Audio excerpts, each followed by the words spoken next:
I'm your host, Riem Zin Labidin, and you are listening to Tech Tag Podcast. Hi everyone, I'm Jon Pretty, and I'm going to be talking today about my journey through the landscape of technology. And I'm very much looking forward to it.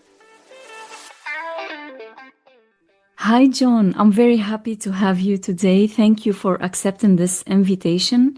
I've actually been trying to have you on the podcast since last year, and I'm so thrilled that it's finally happening. I know you sent me the invitation a long time ago, and I delayed and I delayed.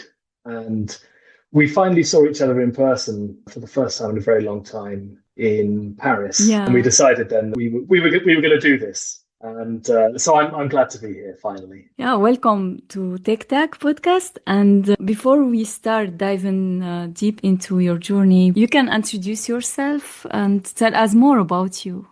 Sure. So I'm a software developer. I've been working with Scala for 21 years. I work mostly with open source software, and I really love what I do. I get a lot of joy out of programming in Scala. It's a constant learning curve. I do my work in deepest, darkest Baden-Württemberg in southern Germany. I live in the countryside. It's a very, very nice place to live, and I enjoy a lot of hiking and walks in the area. That's nice. Yeah. And I remember that you also have some talents, like you know many languages. No, I think this is a little bit misleading because most native English speakers don't speak any other language. So when I speak a little bit of French or a little bit of German or a little bit of Polish, and these are the only three other languages I speak any of, people seem to think it's remarkable because an English speaker is speaking something else. Whereas in our industry, almost everybody else who is a non-native speaker speaks very good English because you need to be a programmer. So to call it a talent is, I think, very unfair on everybody else. I don't speak any other languages than English particularly well, but I do like to have a go. I remember the first time when we met in a conference, I was trying to speak some English, and then we mixed with French and German to be able to have a conversation. This was a long time before I got used to speak English, and I appreciated how you know like this. Well, I remember that well. It was in Slovenia, in Ljubljana. Yeah. And Goraz Cosmos put on a really nice little conference called Scala, B Scala. Yeah. Yeah. And this was I think this was your first conference in Europe. Actually, my first conference was in Poland, a Scala conference. Okay. But the first time when we met and we talked, it was in B Scala after that. Yeah. And I can say in the 7 years, 8 years since then? Yeah. Yeah, your English has become much better, much faster than my French has improved. I'm curious to know like how everything started from the beginning. How did you get into programming? Was it part of your education path or how you started? But I think I can pinpoint when it started. It would have been Christmas Day 1987 when I was 4. My father bought me a computer for Christmas. It was a BBC Micro, which is a machine that was very common in Britain. It had 32 kilobytes of RAM, no internal storage, so everything was on floppy disks, and you would interact with it through the keyboard. There was no graphical user interface. So I had to learn the commands for making it do stuff. And it came with a user manual, which was a big thick book with I think it had a picture of like ASCII art of an owl on the front. And I just read that book. I remember being awake late at night. It was late for a 4 or 5 year old child. It was probably 9 o'clock. But reading this book, learning these commands, and it had a language, BBC Basic, that was built in the machine. So your primary interface was a programming interface. You could write programs, and I just learned how to do that. And to begin with, all of my programs were very, very straightforward. They would maybe take input and print something out in response to that input. To begin with, I didn't know how to branch. So I didn't know how to take one branch if you put one input in, or a different branch if you entered something different. I remember there was a moment where I went to my father and said, how do I do this? He wasn't a programmer. He wasn't. He was an electronics engineer. So he was in a sort of related industry, but didn't really understand computers. But he had a friend, and he invited his friend Bernard over. And I remember Bernard taught me if then else. And I remember that there was a moment where I learned how to make my programs branch. And when I could do this, it was a whole new dimension I could write code in. And I carried on with this BBC Micro for, I guess, 5 or 6 years. Mm-hmm. And we had other computers in the house and at different times. And I would learn different environments and different things. And when you're young, you have much less fear of breaking things. Mm-hmm. So Yeah. when you're past, well, I suppose when you're an adult, you start to worry about the consequences of doing something, whereas a child has no real concept of the consequences of pressing the wrong key or doing something which could delete data. And I would just try things. And I learned that way, experimentation. And I was programming throughout my time at school. I was also playing a lot of computer games. Mm-hmm. I really loved adventure games, point and click adventures where you would have a character who would move around the screen and pick stuff up and interact with other characters. That was a lot of fun, and I imagined that maybe I would get into game development when I was older. Mm-hmm. I noticed that when you spoke to James Ward, he said the same thing, that game development was something he wanted to do. Yeah. But by the time I was 16 or 17, so just finishing school, starting university, for some reason I never really understood why I lost interest in games. Mm-hmm. I think maybe they ceased to be such a niche thing, and everybody was playing games on consoles, and I never really got into that. I think when they became mainstream, I lost interest. So I haven't played games since I was a child, but I have been programming continuously throughout that time. That was where I developed, I guess, a love for programming. Mm-hmm. But it was also something I did at school from the age of about 6. I was lucky to have lessons in computers at school, and had a teacher, Wendy Coxall, who I think encouraged a lot of enthusiasm in me for doing things with computers. Back then in the 80s and early 90s, it was a very new thing. Yeah. So I think I was quite privileged to have access to computers at school. And then by the time I went to secondary school, so this would have been 1994 to 99, computers were much more common, and it was more or less a standard part of education. And I continued after school and university. I always had the plan that I would start off by doing a maths degree, Mm-hmm. and I would use my maths degree and do a PhD in computer science. And this was my grand plan. Now, it turns out that maths at university is much more difficult than the previous maths I was doing at school. So A level was the standard I was doing at school, and I went from being very capable at maths to I felt like an idiot at university. I started working with much more abstract and complicated ideas, and for one reason or another, I never really got my head around it. And after 2 years of trying maths, I switched to a computer science degree for the final year and did much better. But I never took the PhD. I never went on to do that.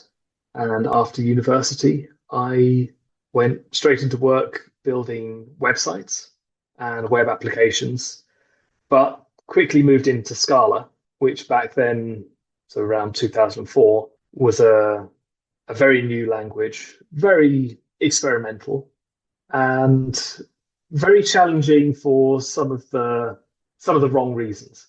How? Well, so the first version of Scala I used was version 1.2 or 1.3, and it was fragile. You could write code that would be working fine, and then you'd make one small change, and the compiler would crash. Mm-hmm.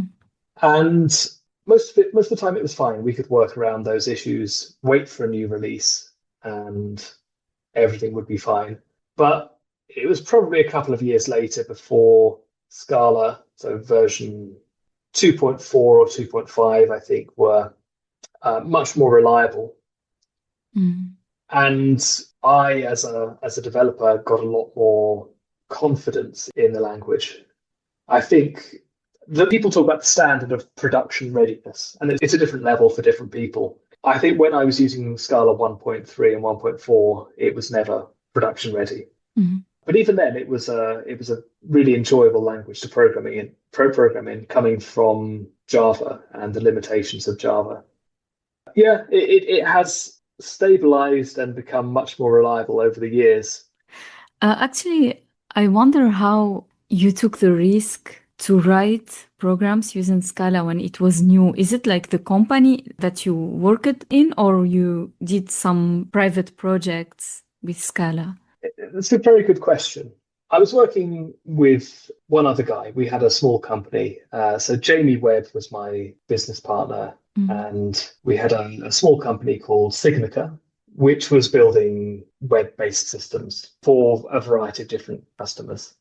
I don't think anyone with more experience would have picked Scala. I think it was our lack of experience. Some people would say stupidity, but I think it was the fact we're more excited by an interesting programming language than the ability of that language to be depended upon for production work. It was a gamble, but I think we didn't realize it was a gamble. We just thought it was an interesting and cool technology. So we went with it. I think we had the first open source software and the first commercial use of Scala, but not through wisdom so much as gumption and pure bloody mindedness to have the fun language we wanted to program in. It's like also you believed on its potential. Yeah, I would have to credit my partner Jamie Webb with making the decision. He had more experience of different languages than I did. So I was familiar at that point with Java. I'd written some PHP, I'd written some Perl, and I had some experience of BBC Basic. And Jamie had knowledge and experience of more like 20 different languages. And he did a comparison of Scala with some other languages. There was a language, also a JVM language called Nice that was it's I think it's died and no longer used. But it was around the same time as Scala. It had some similar features. It was a better Java. And he did some experiments with comparing Nice to Scala, and I think he compared it to some other languages as well, and came back after the weekend and said, I think we should use Scala. He did a semi-scientific test. I think he tried to write the same program in both languages and compared the experience. And since that day in 2004, we were using Scala. How did you get the courage to create the company with Jimmy? In your first, like in the beginning of your journey, because usually like it's maybe a slow process. How did you go through that and you decided it? Well, I mentioned already that I had 2 years of maths at university, which was a big challenge for me. The challenge was reflected in my exam results, which were very bad for those first 2 years. And whereas most of my friends were taking their second year exam results and applying for jobs during their third year at university. So they were looking for jobs in London with, I don't know, accountancy firms and banks and consultancies. I didn't have the exam results to even bother to approach them. So I wasn't in a position to apply for jobs. I had some experience of building websites because I'd worked for a small local company local to my home in Hampshire. I'd worked at that company the previous 2 or 3 summers. So I had the ability to build stuff. to build websites. And Jamie was in a similar position. He had better results than I did, but he was more entrepreneurial minded. And we got talking and decided we want to pursue a business. And we had aspirations of doing much more interesting technological things. And building websites was just something we were going to start off doing to make some money. And once we had a steady business there, be able to invest all sorts of time into research and development. So there were lots of exciting plans we had, and none of it ever came into being because we had one big client who got us to do a lot of work and after a year hadn't paid us any money. And we ended up closing Signica because of that. We weren't paid. We couldn't continue. Jamie went and got a job in London. I carried on with the clients we had remaining. And I set up my different business called Propensive in 2007 or 2008. And I've been doing that ever since. So you described it as courage. Yes. It wasn't courage so much as desperation. I see it differently because it's like there is an obstacle or like a real challenge, and then you created opportunities out of it to do something. That's why I see it like it's courageous and brave, because it also involves management and doing different things other than programming. Because if you work for a company, you just do programming. And if you have your own company, you have to learn different other things than programming. I think you're putting a very positive spin on it. I think when you're in your... So I was in my early 20s when I set up Signica. You have these hugely aspirational beliefs that you can achieve anything. Yes. Delusional sometimes. And I think we set up the company with the belief that we could do it, that we had the ability to manage a business despite being very, very young. And the reality, as many people would predict, was very different. We struggled to sell. So to get business, you have to persuade people that you can give them what they want within their budget. And this was very difficult for someone who was fresh out of university and didn't have the sort of experience that you're talking about, didn't have the experience of having worked in many different companies. And I think we just didn't see that as a problem to begin with. It became much more apparent later. So for the first couple of years, we were working on minimum wage just to keep the business going. And it was a challenge to persuade people to use us for building their software. And we also found ourselves agreeing to do projects that were very varied. So I think if you're established in a particular industry, you can present yourself as an expert in that, and you become very focused on producing similar sorts of software. Whereas we were quite desperate to get any work we could. So on some occasions, we were building e-commerce sites. Mm-hmm. On other occasions, we were doing statistical analysis of the content of PDFs, for example, just to pick two random things. And from a technology point of view, we still weren't afraid of trying different things, but we didn't have a lot of options for work, so we took on anything we could. Now, if I look back at that time, those early years, I think if I imagine what my career would have been like working in a large company, if I didn't know something, there would be someone in the company who I could go to, and they would either do it for me or they would tell me how to do it. And I think that's probably what a lot of people experience early on in their careers.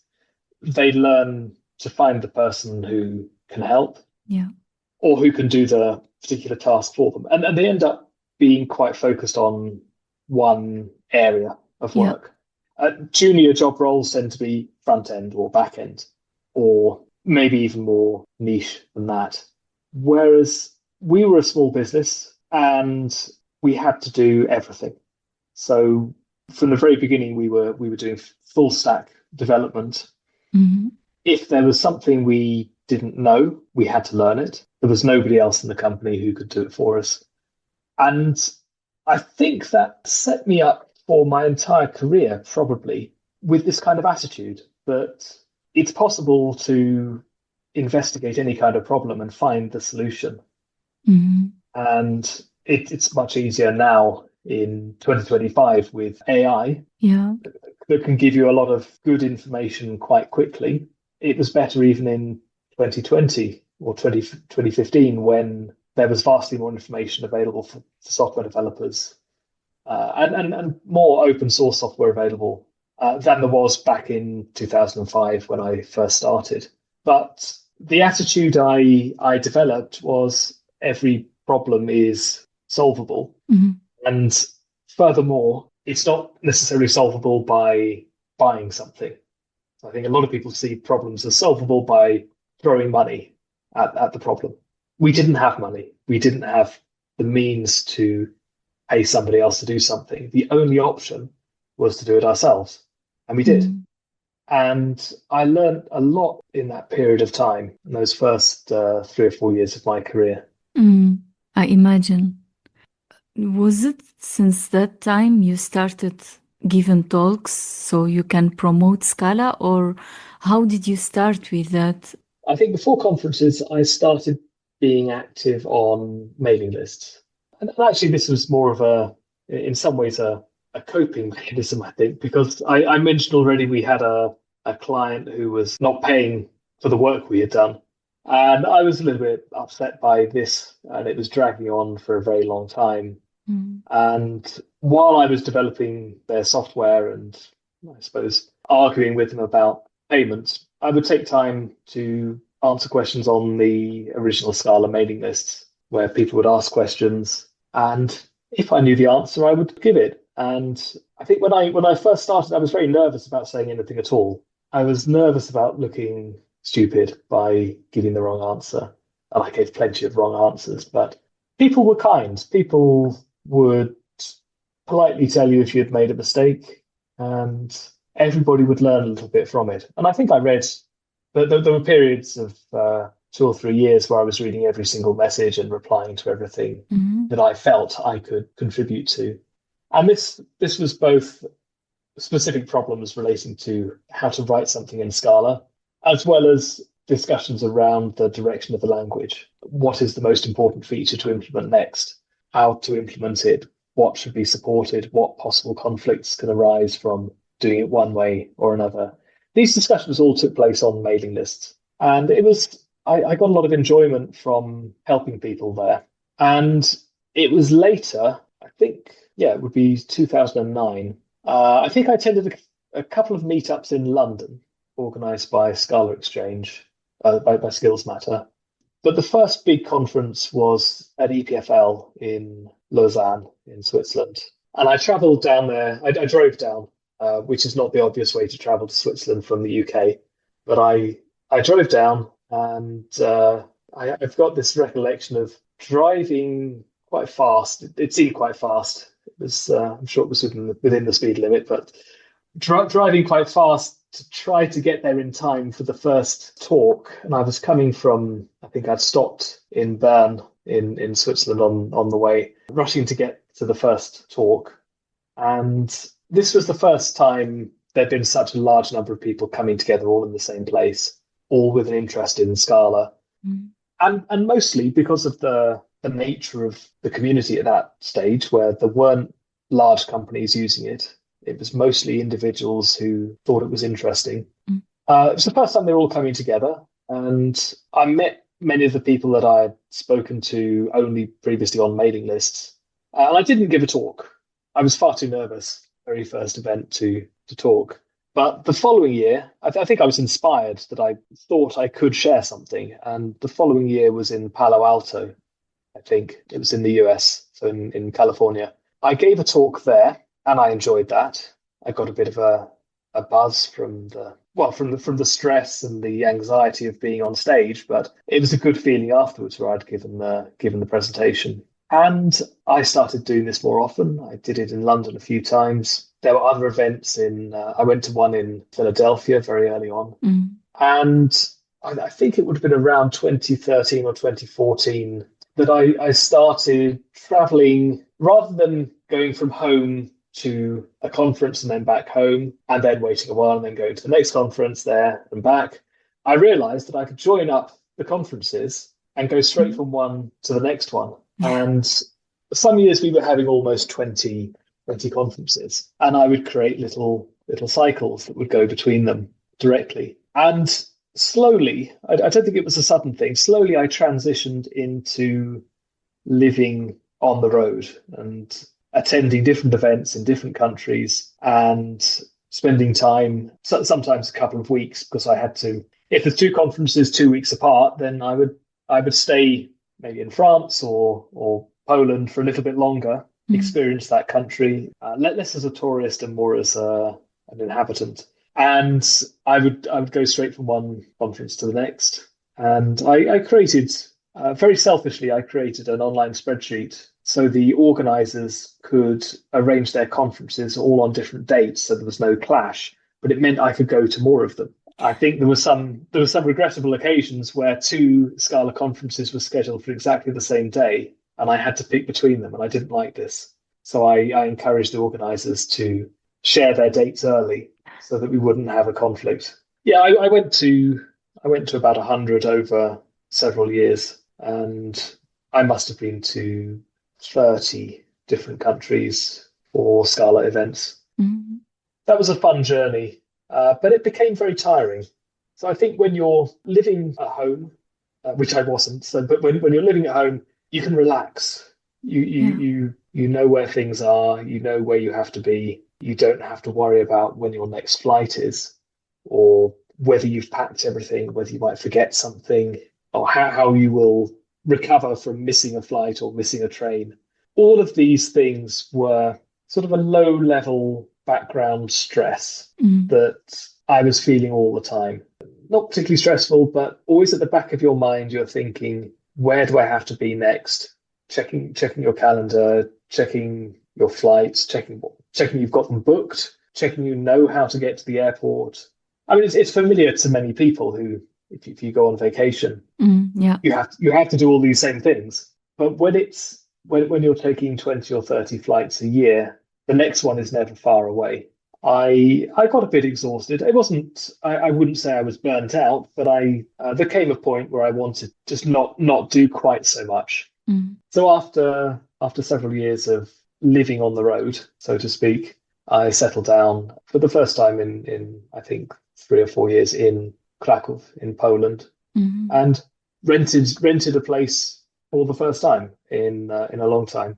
And I still went to conferences, but a lot less. During that time, you are still working with customers, or you dedicated your time on open source projects and sharing your knowledge in different conferences? Which time in particular? The time when you were traveling. Yeah, I was writing open source, and I was funding that usually with training work.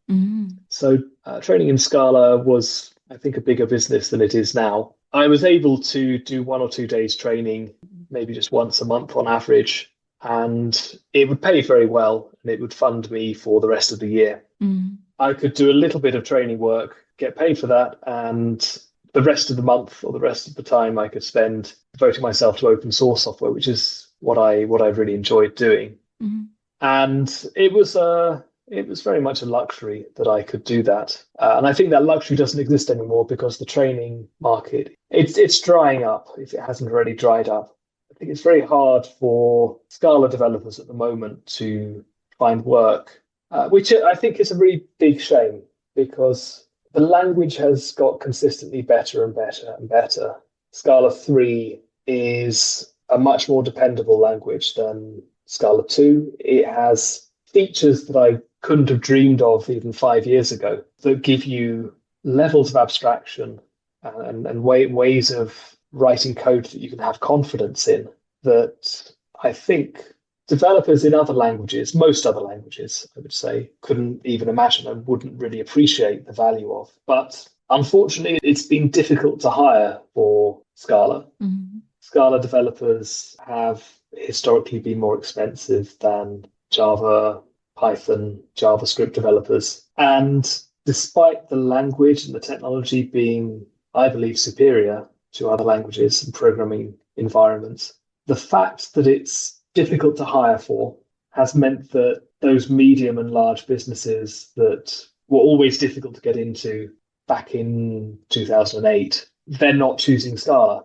because they can see the challenges, they can see the risks. And for someone who is interested in technology rather than human resources, it's sad for me that the technology is trumped by decisions around hiring or perception. I think if I were making decisions on what technology to use, I would choose Scala. But I can see that there are companies who think the technology, the features, the cool things you can do is much less important than being able to get people work with the language or to train them. And that's a shame. The flip side of that is that there are other languages which are not as good as Scala. And if I quantify that, I think Scala is a better language because it allows you to write code with more confidence and depend on that code, and furthermore maintain that code, make modifications to it whilst keeping the same level of confidence that it will still work. I think that makes it a better language. And that is not a feature that is appreciated because we see a lot of success for languages like Python and JavaScript, which don't have that same level of safety, that same resilience, particularly under maintenance. And it's a shame. And it's perhaps my biggest disappointment with the industry as a whole, that we value the other aspects of programming languages over and above the technical superiority of them. And Scala for me has always been head and shoulders above other languages for its ability to give you, the programmer, confidence. There's the compiler, the type safety, the fact that every single expression in every single line of code is type checked, and that is proving the validity of that code. And it means that every change you make has to fit within that framework, those constraints, those invariants. And on the other side, there is the expressivity of the language, the ability to write code in, not so much in plain English, in very understandable expressions. It's very readable. And those two things together, readable code and safe code, give you confidence if you're writing or even reading Scala code. So the ability to see something on the screen and know what it does with some certainty, I think is hugely beneficial. Yeah.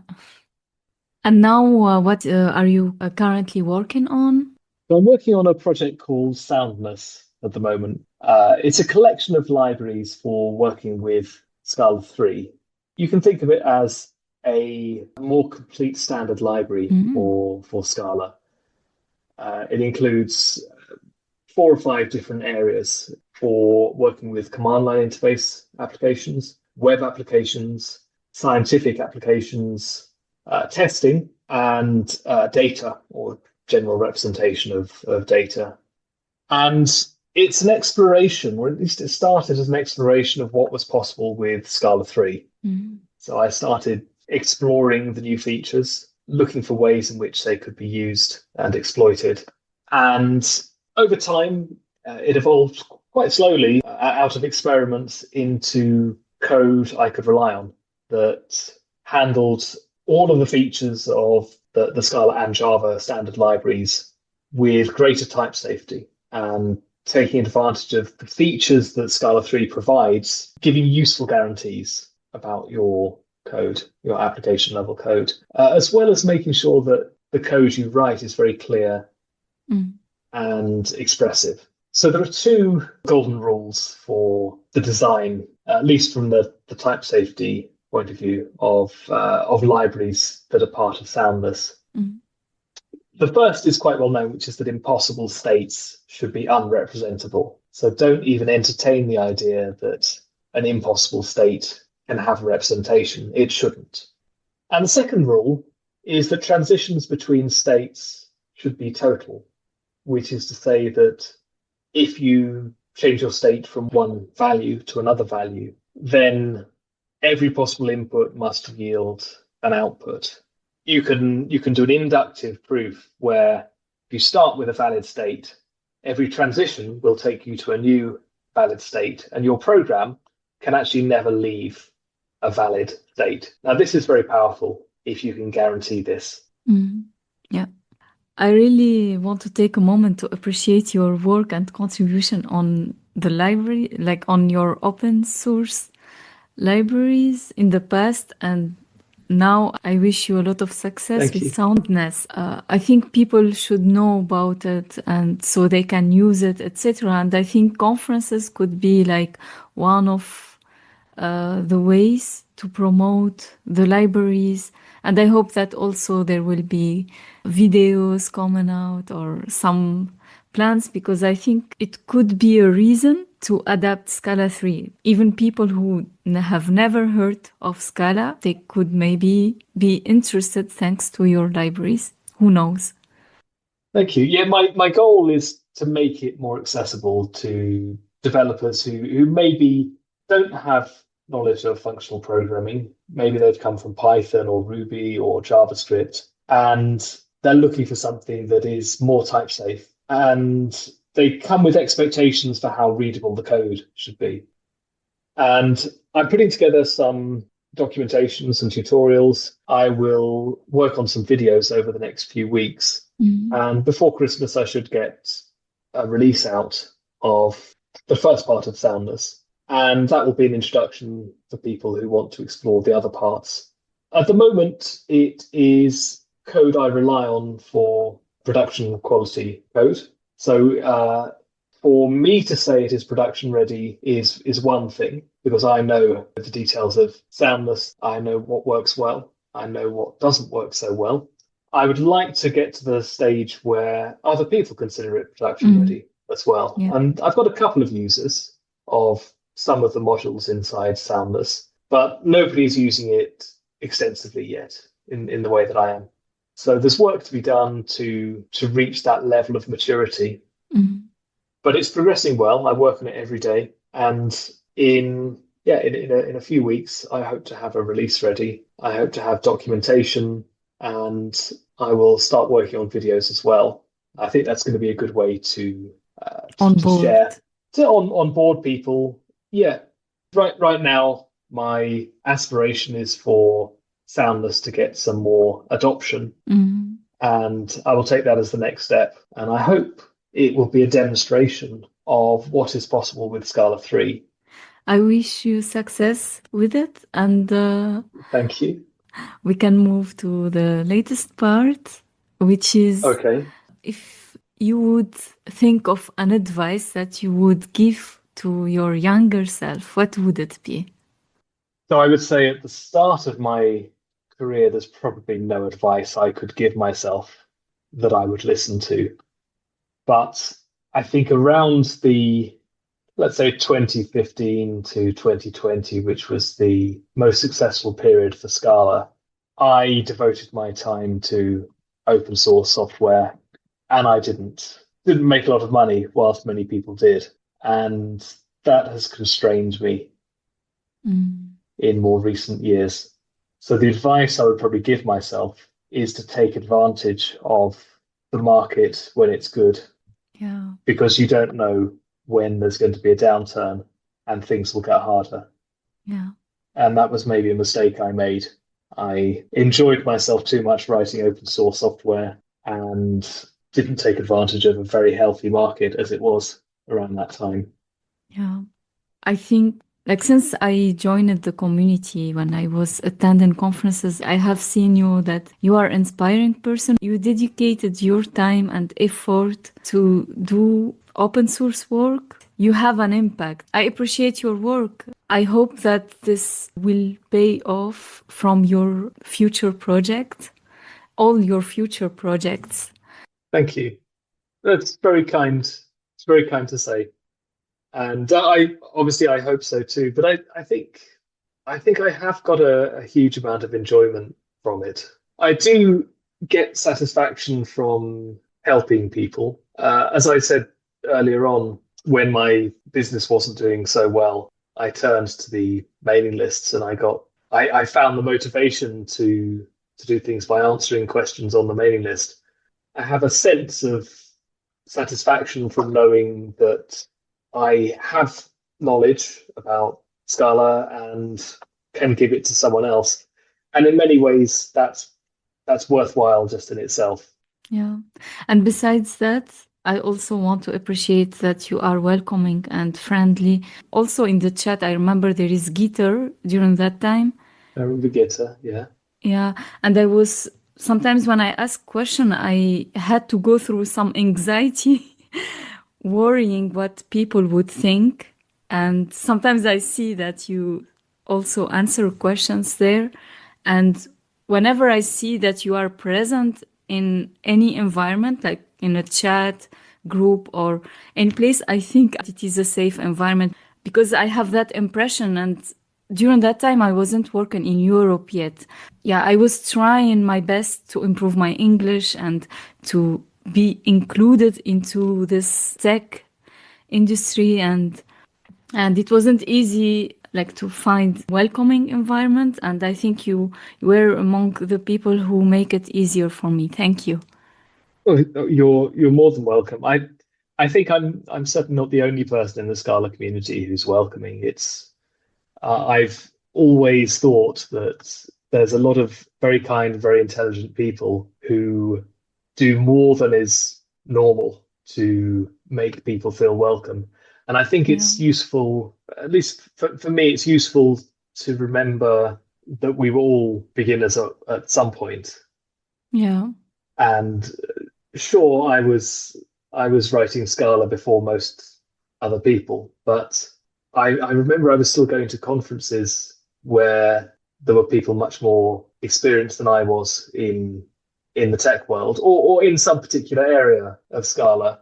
And I think it can be quite intimidating knowing that other people, I mean, it's not necessarily always justified that there are people who are very senior in Scala who may seem intimidating, but if you talk to them, they're not. I also think there's a bit of a cognitive bias that goes on for beginners, because if you attend a conference, you're a little bit insecure about your knowledge. Yeah. And you speak to 20 people and they all talk about their area of knowledge. And what you do, this is the bias, the cognitive bias, is you group together everything those 20 people said about their area of expertise, and you weigh that total sum of knowledge against your knowledge, and you can feel very, very small when you compare that. But you shouldn't aggregate it. Those are people who are choosing to talk about what they know best. Of course, they know more than you on that particular topic because that's their specialty. Yeah. And actually, you probably know more than them on some other topics. Yeah. And I think this is important to remember. Yeah. The sum of everybody else's knowledge is always going to be more than yours, but you probably know more than them in many other areas, even if you're a beginner. Yeah. I think also there is another reason to think that way is when you are new into an environment. It's like you are joining a new environment. In the beginning, there should be like someone who is facilitating that. And I think many people in every event, there should be people who are new to that environment, and we should be friendly, everyone. Like we should have that, it's like a responsibility. If we are a bit older in the environment, we should be like a bit easy with people, like hi and welcome and talk to them kindly. Yeah. And I enjoyed talking to you. Thank you for this conversation and for sharing about your journey. Thank you as well. It's been a great experience. And I'm sorry it didn't happen when you first asked over a year ago. I'm very happy that we made it at the end. That's what matters. And I was persistent to make it happen. Yes, yes. Have a nice day. You too. Thank you. Bye.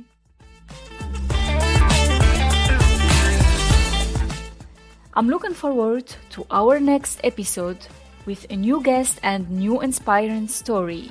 Until then, stay safe and stay tuned to our next episode. Tic Tac, tackle the inspiration.